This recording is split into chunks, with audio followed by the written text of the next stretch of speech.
পণ্ডিত জওহরলাল নেহেরু একটি কথা বলেছিলেন যে পাশ্চাত্য শাসন ব্যবস্থার সাথে আমাদের ভারতীয় শাসন ব্যবস্থার পার্থক্য হচ্ছে এই, ওদের শাসন ব্যবস্থা পদ্ধতি নির্ভর আর আমাদের শাসন ব্যবস্থা কান কথা নির্ভর। তো আমাদের বিরোধী দলের সদস্য যারা রয়েছেন ওয়াকআউটের পূর্বে পরে কারণে অকারণে দেখি কান কথা বলেন, কান কথা বলার পরে ফিস করে বলার পরে কোনো সময় ওয়াকআউট করেন, কোনো সময় তর্ক করেন। এই প্রত্যেকটাই কান কথা নির্ভর। কাজে বাস্তবতে আসুন সমস্যার সমাধানের দিকে যাই, যাতে মানুষের আকাঙ্ক্ষার পরিপন্থী আমরা কোনো কাজ না করি। সেই জন্য অনেক আন্দোলনে যোগদান করেছেন, কখন করেছেন, কোন সময় করেছেন, কোন অবস্থায় করেছেন, কোথেকে কিছু করেছেন আমরা জানি। কিসের নিচ থেকে আসছেন সেটাও বলতে চাই না, সবাই জানে। কখন এসেছেন সেটাও জানি না। এই প্রসঙ্গে আমি শুধু ছোট্ট একটি গল্প বলে আপনাদের বোঝাতে চেষ্টা করব। মাননীয় স্পিকার, এক শিক্ষক ছাত্রকে বলছে এদিকে আয়তো, বলে দিদি স্যার, বলে ওই বাড়ি থেকে একটা দাও নিয়ে আন। বলে কেন? বলে আমি ডাব খাবো। দাওটা নিয়ে আয়, দাওটা কেটে ডাব খাবো। তখন বলে স্যার, এখন যদি ডাব কাটার জন্য ওই বাড়ি থেকে দাও নিয়ে আপনার দিকে আসি, মানুষ মনে করবে শিক্ষকের দিকে দাবিত হচ্ছে দাও নিয়ে, বেয়াদব করবো, মানুষ বুঝতে পারবে না এই দাও আমি কেমনি আনি। তখন বলতেছে ঠিক আছে তুই আমি আনি, দাওটা শিক্ষক নিয়ে আসি।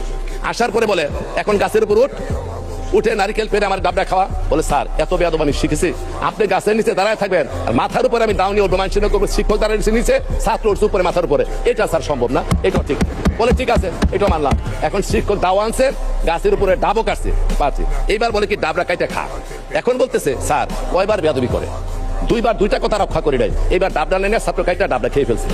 এখন ওই সম্মান দেখাতে গিয়ে যখন খালেদা জিয়াকে বন্দী করে, তারেক রহমানকে বিদেশে প্রেরণ করা হয়, হাজার হাজার লোককে খুন করা হয়, ইলিয়াস আলী উদাও হয়ে যায়, চৌধুরী আলম উদাও হয়ে যায়, জাকির উদাও হয়ে যায়, সুমন উদাও হয়ে যায়, এই সমস্ত আন্দোলন সংগ্রামের সময় যখন হত্যাকাণ্ড সংঘটিত হয়, সেই ভাইদের কিন্তু তেমন একটা অঙ্গন আমরা দেখা পাই নাই। কাজে হাজারো রক্তের বিনিময়ে ধারাবাহিক আন্দোলনের 16-17 বছর যা চললো, তার একেবারে শেষ এসে ডাব কাটার মতো সুযোগ বুঝে আপনারা এখানে অংশগ্রহণ করেছেন।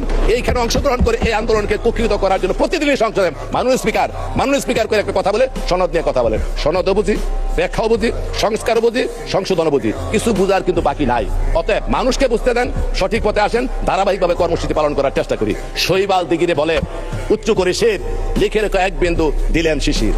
আরে শিশিরের পাতা থেকে এক ফুটা ফালায়া দিগিরে বলে মনে রাখুন তারা, অথচ পুরা শৈবালের অস্তিত্ব নির্ভর করতেছে কোটা পানির উপরে, অথচ তারা ওই শিশির বিন্দুর মতো সর্বশেষ যোগদান করে এখন বিভিন্ন চিৎকার করছেন। এগুলি করার দরকার নেই, ভালোভাবে আছেন, সুন্দর করে আছেন মাননীয় স্পিকার, উভয়ে মিলে এসে দেশকে গড়ে তুলতে চাই, সেই সহযোগিতা আপনাদের কাছে কামনা করি। হঠাৎ করে ওয়ার্কআউট, হঠাৎ করে এদিক তাকানো, কান কথা, এগুলি বাদ দিয়ে মানুষের কল্যাণে আমরা সকলে কাজ করতে চাই মাননীয় স্পিকার।